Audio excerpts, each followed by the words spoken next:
Weakness. Do I have weakness? I am nothing but weakness. I'm not naturally strong or fast or flexible.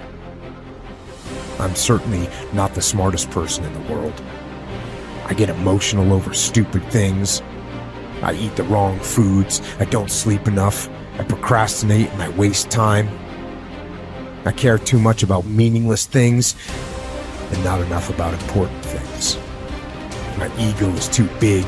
My mind is too small, often trapped inside itself.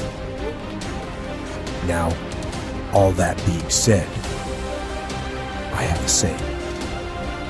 A person's strength is often their biggest weakness, but their weaknesses can become strengths. Success, guys, a very, very lonely road, man. Along that road, you're not going to see too many friends. You see your shadow most often. You got to trust in the heart of hearts. Inside what you're doing, what you believe in is a worthy cause, a winnable fight. I wish I could tell you you're tired, go take a break. I wish I could tell you tired, rest for a year. I wish I could tell you that it's gonna get easier. I wish I could tell you it's gonna get easier. I wish I could tell you that if you just keep going, it's gonna get lighter. I dare you to take a stand today to say no more. I will no longer accept this for my life. I dare you to take action today. I dare you to write your goals down and get someone to hold you accountable. I dare you to hold yourself accountable. I dare you to give up everything that is keeping you from your dream, to say no to all the negative influences. I dare you to pick up a book instead of a drink. I dare you to work harder than you think you did yesterday. I dare you to prove them wrong. I dare you to prove yourself right. I dare you to stand up as a man or as a strong woman, as whoever you are, and declare that you are going to claim a bigger and better life for yourself. When you get to the point where enough is enough, when you get to the point where it hurt real bad, when you get to the point when it's over, when they're tired, when they're frustrated, when they're ready to give up, when they spent their last dime, that's when they get started. But what you cannot do is you cannot quit during the process. You cannot give up because it ain't what you see. You cannot give up. Pain is there to make you better. Without struggle, there can be no victory. And let me tell you, when you've been through pain, when you've fought for where you are, you ain't gonna let anyone take away what you got. When you've earned it and paid your dues and suffered and failed, been hurt and been down, and you get back up, when pain and struggle comes to face you again, you look it in the face and stand it down. Because you've been through too much. You're too strong now. Everything that has happened to you up until this point has made you who you are. And it will continue to mold you into who you will be. How do you overcome the suffering of life? Is be a better person. That's how you do it. Well, that's hard. It takes responsibility. And I think, if you said to someone, you want to have a meaningful life? Everything you do matters. That's the definition of a meaningful life. But everything you do matters. You're going to have to carry that with you. Or do you want to just forget about the whole meaning thing and then you don't have any responsibility because who the hell cares? And you can wander through life doing whatever you want, gratifying impulsive desires for how useful that's going to be. And you're stuck in meaninglessness, but you don't have any responsibility. Which one do you want? Well, ask yourself, which one are you pursuing? And you'll find very rapidly that it isn't the majority of your soul that's pursuing the whole meaning thing, because, well, look what you have to do that. You have to take on the fact that life is suffering. You have to put yourself together in the face of that. It starts with yourself, man. You gotta start diving into those things that you're afraid of. You don't gain confidence by going to the spot that makes you feel good. It's gonna be a false reality. And the second life gives you that challenge, all you want to do is go back to what made you confidence, or what gave you confidence, is that happy spot. What gives you confidence, what gave me confidence, was spending years at a kitchen table trying to learn how to read and write on my own. Realizing I can't learn the way you learn. I can't, but I can learn. What gives you confidence is not being afraid. It's overcoming the fear.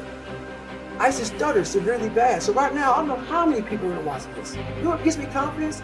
Is knowing I no longer care if I sit and start stuttering anymore. That's what gives me confidence, is facing these things, overcoming them. And maybe not overcoming them every day. Facing them. And facing and facing. Pretty soon like this, oh man, this is where it's at. It's not in that comfort zone. It's in the discomfort zone is where my confidence is getting built. That's where it's getting built. But people want they want an easier answer. There has to be an easier way. It's not. I'm sorry. I searched for it my entire life. I did. I lied. I did everything. And I still felt empty. I walk around with a backpack with all my stuff and no car. And I walk around happiest person in the world. Have nothing. Happy as hell. It's because I found out the whole key to life. It's not in all that. Have to face yourself. So many people live to be 100 years old and they die miserable, having everything, because they never examine. I call it my live autopsy. You never examine this. Happiness, peace, enlightenment, it's all up here, man. It's all up here.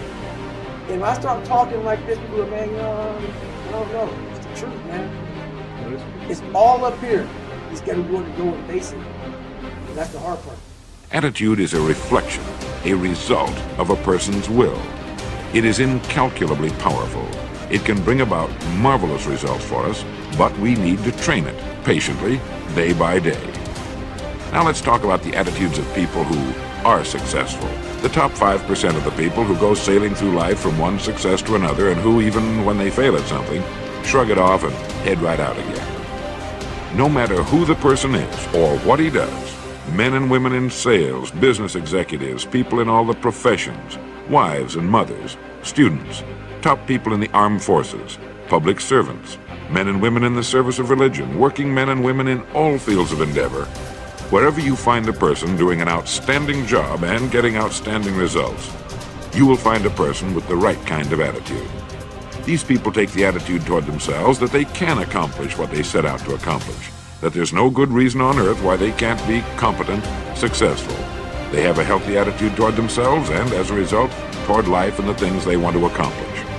And because of this, they achieve some remarkable things, and they come to be called successful, outstanding, brilliant, lucky, and a lot of other things. They're quite frequently no more brilliant or outstanding than the majority of the people by whom they're surrounded.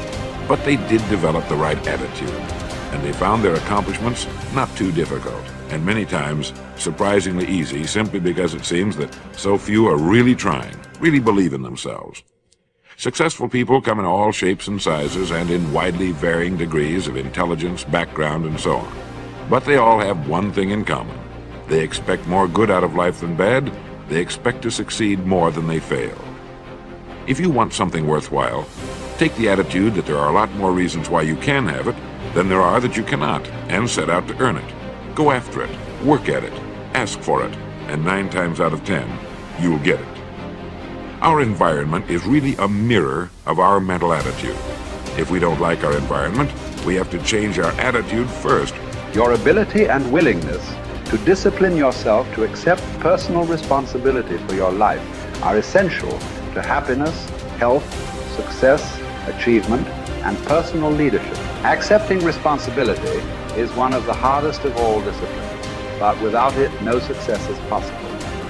The failure to accept responsibility and the attempt to foist responsibility for things in your life that make you unhappy onto other people, institutions, and situations completely distort cause and effect, undermine your character, weaken your resolve, and diminish your humanity.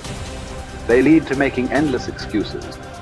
There is a direct relationship between the acceptance of responsibility and the amount of personal control you feel you have over your life.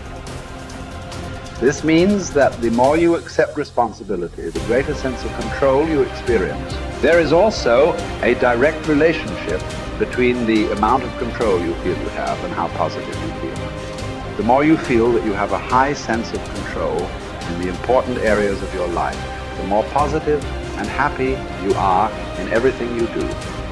When you accept responsibility, you feel strong, powerful, and purposeful. Accepting responsibility eliminates the negative emotions that rob you of happiness and contentment.